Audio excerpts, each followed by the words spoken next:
If you use Instagram, you know the problems you can have with pictures being cropped. Now I'm going to show you something I've learned while using Photoshop and multi-post, something my lecturers never taught me at uni. Let's get started. Hey guys, before I start, my name's and I post videos every Monday at 12 PM UK time. With my videos, I hope to inspire you to go out on your own creative journey. So hit the subscribe and notification bell so you don't miss any of my videos. Now, when you have an image you want to post on Instagram, it'll ask you to crop the image. But this is something I've never wanted to do. So open up Photoshop and load the image you want on Instagram. Click and hold on this crop button on the left to reveal the slice tool.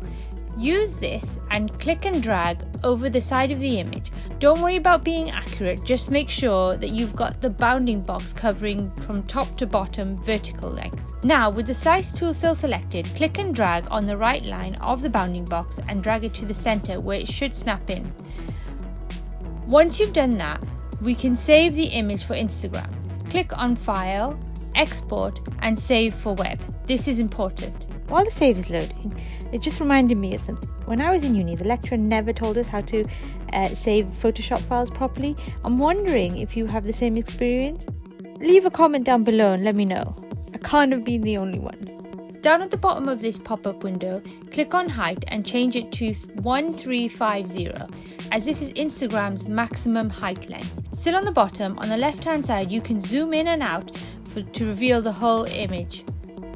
Now, on the top left, click on the slice tool and select one of the slices and change the preset on the right to JPEG image and turn the quality up to 100, which will change it to its maximum. Now, select the other slice and repeat these steps.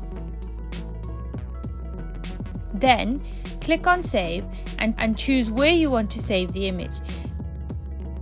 Just make sure at the bottom all slices are selected. Once saved, in the location, you can see that both images are saved.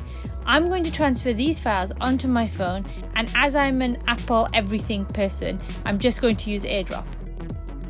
Okay, back onto Instagram, click on Upload. First select the left-hand side of the picture and deselect the automatic crop button on the left. And then on the right, select Multi-Post button. Now you can select the right hand side of the picture. Hit next and you can start seeing a preview. You'll notice there's a line in between. This will go away once you post the image. Add in your comments and your hashtags and that's it, you're done. Don't forget guys to send me your examples and I'll give you a shout out. If you like this video, I have a video about Instagram stories linked above and in the description below.